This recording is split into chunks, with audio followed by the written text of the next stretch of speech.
Hey guys, it's Jordan with TYT and TYT Politics. I got the camera over here. I got Facebook Live over there. I'm in Altoona, Pennsylvania, which is a old industrial railroad town. Was booming way back in the day. Right now, we're in kind of like a scrap yard of old railroads, old parts that didn't work. Talk to me about the same thing when you reached out. Tell me about growing up here, why you think this is really symbolic, Altoona, of the middle class disappearing. All right. Well, I like you said, I grew up here. I'm 31 years old, and my family's lived here my whole life. And my dad lived here. You interviewed him earlier. He lived here his whole life, and my mom was from a smaller town, a little bit outside of Altoona. So I'm a local guy, and I just love this place. I love Altoona, and it just breaks my heart to see it go into disrepair. And it's just it's just stagnant. The kids are leaving town at an extreme rate. I mean, there's a college here, but you get your education, you leave. There's a crime problem here, and there's just no care by the federal government to even try to understand what the problem is. And to give people a little history, it seems that this was a real railroad hub.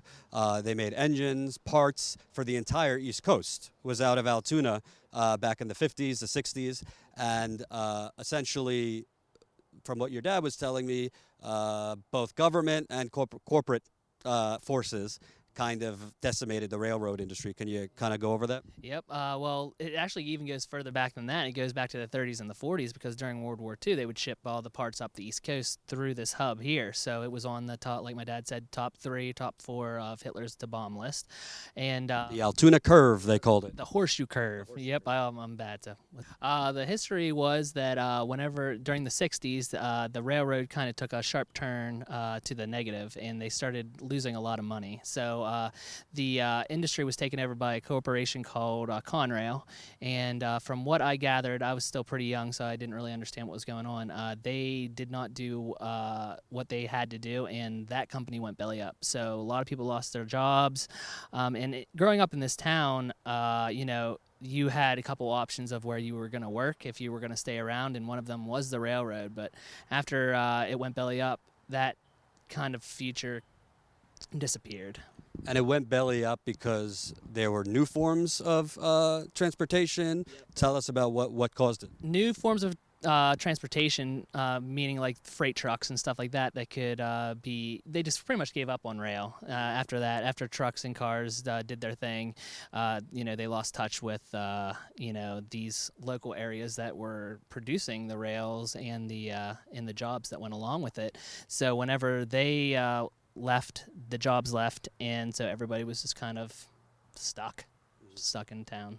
You grew up here, essentially, in the aftermath of all this. So growing up here, before you were born, it was a real vibrant middle class area. Tell me about growing up here. What was the nitty gritty? What was the atmosphere like? The atmosphere was a little different than back in the day. There was a lot of loss of jobs, so the industries left the area, like the shopping centers and stuff like that downtown. They left the area whenever the expressway went through downtown Altoona. So all those, Because they built a highway that basically bypassed. the whole retail hub that used to be downtown. So all those companies, they went out of business, and they made a mall on the far end of the city where all of the retail jobs went. And so I was kind of I'm your age, so like whenever back in 94, 95, there was a big transfer from railroad to retail, and so growing up in that kind of atmosphere, I knew that I was going to have to leave the area to get a good paying job because they were still making minimum wage, which back then was I think like $5.25, so you weren't making too much money getting into the retail market. So I knew that I would have to go to college and get out, but here I am back home. So. Well, it seems like I've spoken with other people here today that weren't as lucky as you. They went to college, but because the loans, they realized they weren't going to be able to pay it back. They dropped out of college, and it's a domino effect from there. You work odd jobs. You don't have the education to get a better paying job. So have you seen that with people in your age group as well? Oh my, yes. Yeah, my wife, for instance, she had to drop out of college her senior year, and so she still has to pay back her student loans, which are not cheap. And myself, I graduated with about $60,000 worth of debt, and my father worked at a university, so I got a tuition discount. So that's still $60,000. I can't imagine what some people are having to go through that have to pay full tuition to a state college. Was your wife shopping out also about the financial aid or loans? She was. Her parents were helping her along, but she had some family issues that came up, and that disappeared for quite quickly. So she had no choice but to drop out that last semester, and she just never got back. Like Tim that said earlier, he couldn't get student loans after he was gone for a while, and that happened to her as well. So I'm kind of seeing a pattern here. You have a town or a city that's middle class, 1950s, 1960s, and then the industry goes belly up or the jobs get offshored, whatever the case is. The majority of workers, who are also the consumers, either lose their jobs, they have kids. Yeah, you can't really save for college to send your kids to school. Can't really send your kids to the tutor or whatever it is. So the parents suffer, the kids suffer, and the next generation is screwed. And it's a domino effect from there. It is, and I have to give mad props to my parents because they really helped me out because, whenever you get out of college, you have all this debt, and that hurts your credit, so you can't get a house. I'll never be able to get a house. My credit's too messed up. But my wife, thankfully, we're going to try to work on hers. But my parents have taken us under their wing a few times whenever we really needed it, and her parents have done the same. And it's not easy for them either. You could definitely tell, like, whenever they take their kids back into their house, they're not happy about it. They're kind of sad about it, because they would get jobs right out of college and get a house right out of college. They didn't have any problems doing that. So it's just kind of like they're kind of sad for us. But like mad, thank you so much to my parents for at least helping us out a little bit. And it's just been great. But you can definitely tell there's a trickle down effect because even my grandparents that are still alive, they're in their 90s. They're just like, what's going on? So I don't want to blow up your spot, but you're in a tough position right now. You could tell the story, but you were working for a few years, and things have kind of gone downhill. Yeah, I was working for a minor league baseball team for about a decade right out of school for about $35 a day. So I was doing directing and technical directing for the Pittsburgh Pirates minor league. Sorry, you were working for $35 a day for 10 years? 10 years. Yep, I made about $200 a paycheck, but I had to get some kind of money going on, and everybody kept... And that was with the college education? With the college education, yep. I still had to pay my student loans. I had put them on deferment, thankfully, so I wasn't they allowed me to take some time off to pay them off. But sorry, I keep interrupting you. That's $35 a day before taxes? Before taxes, yep. So it was about $30 a day, and that's depending on games too, by the way. So it wasn't 5 days a week. It was whenever the team was in town, and we didn't even go on the road with them. And was it that you couldn't find a higher paying job, or this was what you wanted to get into? This is what I wanted to do. So I stuck with this job because I eventually wanted to get into eventually ESPN or some kind of bigger echelon sports area. So I stuck with it, and I was also a server at the Olive Garden for 10 years, and that was crazy because soup and salad is not fun. So unlimited breadsticks. Unlimited breadsticks, and guess what? We had to run it, all of it. So yeah, so it was kind of tough. I worked with Tim for 10 years. He was one of my cameramen over there, and that's how we became friends. And then I finally got the job at ESPN and was laid off a year later, and we're back home, baby. So you were laid off as part of other layoffs? Yeah, they laid off about 50% of their staff in September. So. And I'm assuming ESPN, your salary went up quite a bit. Oh my, yes, it was nice. The hours were real bad, but that really didn't bother me. Other than my wife getting pregnant and us having our first child, it was a little rough, and they laid me off with whenever she was 8 months pregnant. So it wasn't fun. Yeah, in the 1950s, corporations weren't that evil. To do that. Yeah, actually, my supervisor at the time actually walked up to HR with me talking about my wife being pregnant, so that was fun. It was like a little slap in the face, but oh well. You, after ESPN laid you off with your wife 8 months pregnant, thank you ESPN, worldwide leader in douchebaggery, you had no choice but to move back with the folks. Yep. We waited for our son to be born, and then we headed back to town. And yeah, we moved in with actually her mom for a while, and they helped us out a lot. And then we came back to the area, and my dad helped us find an apartment down where the college is, and that's a nicer area of town. And yeah, they've been a big help. So. And for you, like you kind of go from young adult to man and have a kid and a wife and responsibilities.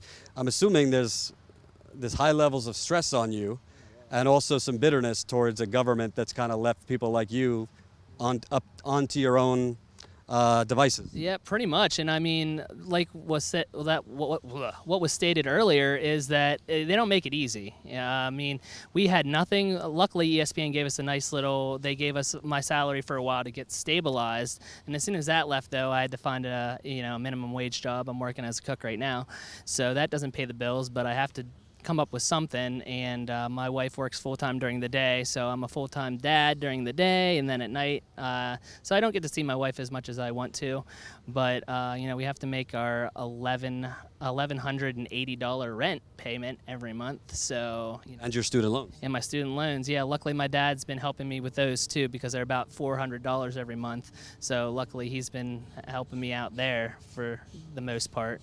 So coming up with $1,200 for rent and having to feed a baby, and making sure my wife's happy, and it's just a lot of stuff.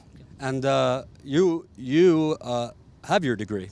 So have you just found it to be a struggle after ESPN to find work that would pay the bills and not leave you one paycheck away from disaster? Yeah, at this point, I had to stop for a while. I had to stop looking for that job again because I had to make money. Because of the child. Because of the child, yeah. Max had to eat, so I had to stop looking for those jobs. I now started to look a little bit, but I had to find a job and just been working 40 hours a week for $10 an hour, just to make sure we can pay rent. But hopefully we can get back into it. So what do you think overall about towns like this, cities like this that were basically built on an industry, and then you have pundits and politicians and Silicon Valley guys who say you're living in the past, stop with your nostalgia, and get retrained or get the skills for today's economy. Seems like there's a real disconnect. Such a disconnect, and it's really insulting because what the hell are you going to do with the people that are here? You know what I mean? That's the problem.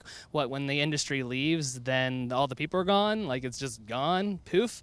No, there are people that are still living here. There are still people struggling. There are people that got laid off at the railroad. There are people graduating from college that can't find jobs around here. You're losing industry. You're losing, everything that can help the economy. And then, it's our fault. We're obviously lazy, and we obviously can't, I have a degree in telecommunications. It was the number 2 or 3 degree whenever I was a senior in college, and then the whole tech bubble burst, and all those jobs went away. So it went from being 3 to, 153rd or something like that. So it's just been it's not our fault. We're trying our best. We were told from the very beginning to get a college degree, to get a good job, to get a house, to get, have that white picket fence, but it's just not looking good right now. And also, when they say, well, go somewhere else, well, it's not so easy. It's not so easy if you have a newborn, your family is helping you out. A lot of people are in your situation. Exactly, and you're talking about a couple $1,000s worth of travel expenses, too. It's not easy to move. Getting a truck itself, just to move a state away costs $800 or so, with gas included. Furniture. Yep, exactly. And whenever we were up in Connecticut, there were just 2 of us. So, I was moving everything. We had to hire a moving company to help out, and that was $450 a day. So it's not just so easy to just all right, we're going to move. I've been to D.C., I've been to New York, I've been to Connecticut, I've been here. It's all the same. It's all the same. I mean, it's just until you get that job that pays a decent wage, you're not going to be able to come out on top. And you... correct me if I'm wrong, we're supporting Bernie Sanders. I think a lot of people in these areas, particularly young people, felt like he was the first person actually sticking out for them or sticking up for them, where you see now, I won't get into Trump, but with Clinton, you hear a lot of nice things and platitudes, but she doesn't really have a history of trying to help places like this. I don't want to get into Hillary specifically, but overall, do you feel like the politicians for places like here, places like Detroit, this and that, you hear a lot of platitudes, but overall, it seems like government and corporations made decisions that were going to displace people and didn't have a backup, didn't have a plan B for those people? No, they definitely didn't. And they also gave a lot of corporate powers to the states themselves. And our state was run by a corporate Republican for a while. Tom Corbett. Yep, Tom Corbett. And he was a very... Who slashed education. He slashed education. My mom was a fourth grade teacher for 35 years too, so she had to get out whenever she was defunded. But yeah, he just damaged everything that was the economy of Pennsylvania, and they don't care about little towns like this. They would care about Pittsburgh more. They would care about Detroit more. So if you think about how bad Detroit looked, you know, we don't get half of the attention that Detroit gets here. So, and you talk about after the railroad industry went belly up, it was a domino effect from there. Your father had a furniture store, other business owners. Railroad workers couldn't afford anything, so they went out. 90, you know, it looks like half the town has closed up shops. You kind of feel like you're sometimes in a ghost town? Oh, definitely. Like, I don't go downtown normally unless I need, you know, my dad babysits Max every once in a while whenever I have work during the day. So I'm not usually downtown unless my dad's watching them, and I'd bring him over to get some babysitting. But yeah, it's just there's nothing here. There's nothing left. It's all on the outskirts of this town where everything is, and down here is just kind of going by the wayside. But they're trying to bring it back. It's just people in this area don't like taxes either, so that's the problem. Whenever they try to raise taxes a little bit to help out the infrastructure, they lose their minds. So they're very ingrained in their, you know, it's a very conservative area. So I don't defend conservatives often, but on this, I would say if you're struggling, raising taxes could put you under. Exactly. Yep. It would put some people under, but the main employers of this area go take for instance the team that I was working for, the Altoona Curve. Their owner is paying less taxes than the majority of people in the outskirts of, you know, where the stadium actually is, and he wants the people around the area to pay his taxes for his stadium. It's on you, buddy. You know what I mean? You're the owner of a baseball club. This is what you have to, you know. It's not up to these people that live down the street to pay your property taxes for you, you know. So that's pretty much just what's going on here. And last question, do you feel like it seems like there's a fixed narrative that we're in a global economy, that we can't live in the industries of the past, we need to innovate and all these things. And there's some truth to that, but again, there's no real thought process involved with humans. And, you know, you see on the media or you see politicians tout numbers, what was it, 4.9 unemployment, you know, good, improving home equity, whatever it is. But it's like they're living in a bubble about statistics, and a lot of those statistics really are not representative of places like this, and like more of the core working class of America.